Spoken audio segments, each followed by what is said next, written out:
శ్రీమాత్రే నమః. హిందూ బంధువులందరికీ నమస్కారం. ఈరోజు మనం ఈ వీడియోలో శ్రీ స్కాంద పురాణాంతర్గత వైశాఖ పురాణం చెప్పుకుందాం. వైశాఖ పురాణంలోని మొదటి అధ్యాయం వైశాఖ మాస ప్రశంస ఇప్పుడు మనం చెప్పుకుందాం. సూత మహర్షి శౌనకాది మహర్షులను ఉద్దేశించి ఈ విధంగా పలుకుతున్నాడు. మహర్షులారా వినండి. రాజర్షి అయినటువంటి అంబరీషుడు బ్రహ్మ మానసపుత్రుడైనటువంటి నారదుణ్ణి చూసి నమస్కరించి, మహర్షి, మీరు అన్ని మాసముల మహాత్మ్యమును వివరించారు. అన్ని మాసముల యందును వైశాఖ మాసము మిక్కిలి ఉత్తమమైనది, శ్రీ మహావిష్ణువునకు మిక్కిలి ప్రీతిపాత్రమైనది అని చెప్పారు. వైశాఖ మాసము శ్రీ మహావిష్ణువునకు ఇష్టమగుటకు కారణమేంటి?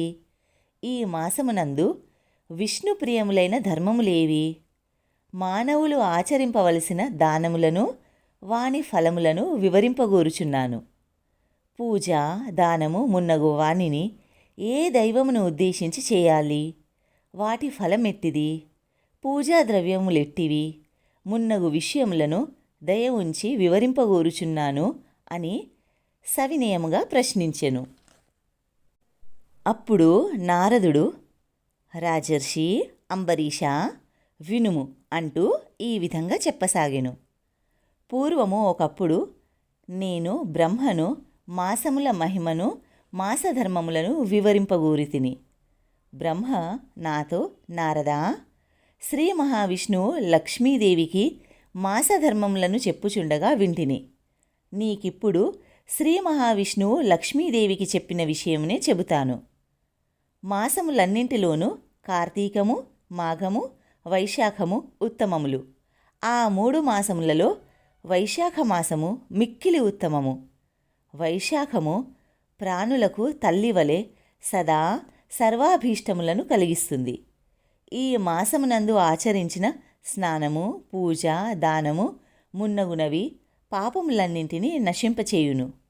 ఈ మాసంలో చేసిన స్నాన, పూజ, జప, దానాదులను దేవతలు సైతము తలవంచి గౌరవిస్తారు.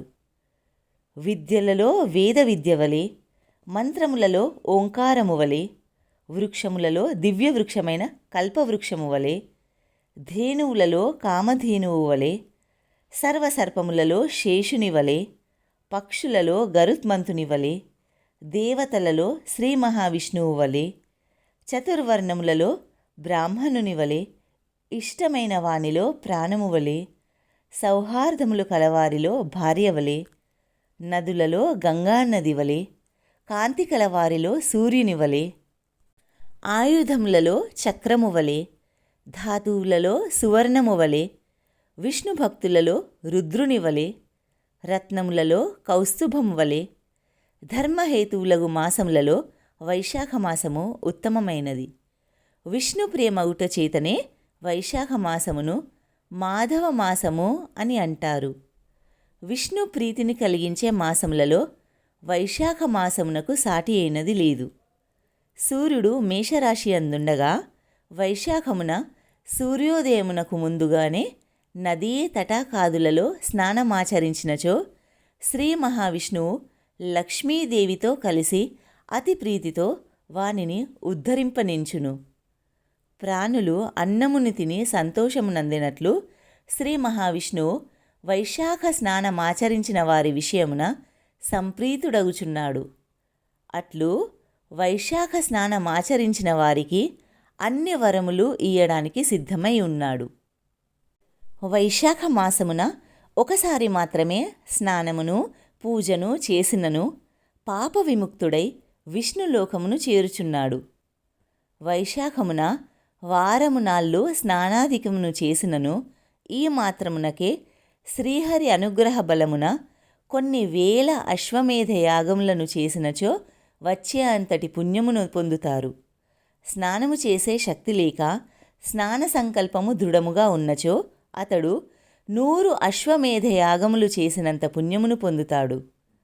సూర్యుడు మేషరాశిలో ఉండగా వైశాఖ స్నానము నది లేదా ఏరులో చేయాలని సంకల్పించిన వాడై అశక్తుడై ఉన్నను కొంత దూరమైనను ఇంటి నుండి ప్రయాణమైనవాడు వైశాఖమున నదీ స్నాన సంకల్పము దృఢముగా ఉన్నచో విష్ణు సాయుధ్యమును పొందుతాడు. అంబరీష మహారాజా, సర్వలోకములే అందున్న తీర్థదేవతలు బాహ్య ప్రదేశమున ఉన్న జలము నది అయినను తటాకమైనను సెలయేరు అయినను అందు చేరి ఉండును. జీవి చేసిన సర్వపాపములు జీవి అట్టి జలమున పవిత్ర స్నానము ఆచరించే వరకు యముని ఆజ్ఞను అనుసరించి జీవి సూక్ష్మ శరీరమును అనుసరించి రుదచేయుచుండును. జీవి వైశాఖమున అట్టి బాహ్య ప్రదేశమున ఉన్న జలములో స్నానమాచరించగానే ఆ జలమును అధిష్ఠించి ఉన్న సర్వతీర్థ దేవతల శక్తి వలన ఆ జీవి చేసిన సర్వపాపములు హరిస్తాయి. సర్వతీర్థ దేవతలు సూర్యోదయము మొదలుకొని 6 గడియల వరకు బాహ్య ప్రదేశమునందున్న ఆ నదీ తటాకాది జలములను ఆశ్రయించి ఉంటారు. ఆ జలమున తామున్న సమయమున స్నానమాచరించిన వారి పాపములను ఆ దేవతలు నశింపచేస్తారు. స్నానమాచరించిన వారికి హితమును కలిగిస్తారు. చెయ్యని వారిని శాపాదులచే నశింపచేస్తారు. వారు శ్రీ మహావిష్ణువు ఆజ్ఞను అనుసరించి ఇలా చేస్తారు. సూర్యోదయమైన 6 గడియల తర్వాత తీర్థదేవతలు తమ తమ స్థానములకు పోవుదురు.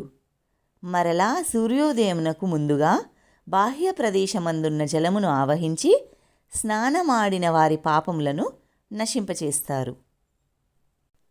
శ్రీ స్కాంద పురాణాంతర్గత వైశాఖ పురాణంలోని మొదటి అధ్యాయం సంపూర్ణం. దేవాధిదేవుడైన శ్రీ మహావిష్ణువు యొక్క కృపాకటాక్షాలు ఆశీస్సులు సదా మనందరిపై ఉండాలని కోరుకుంటూ స్వస్తి. జై శ్రీమన్నారాయణ.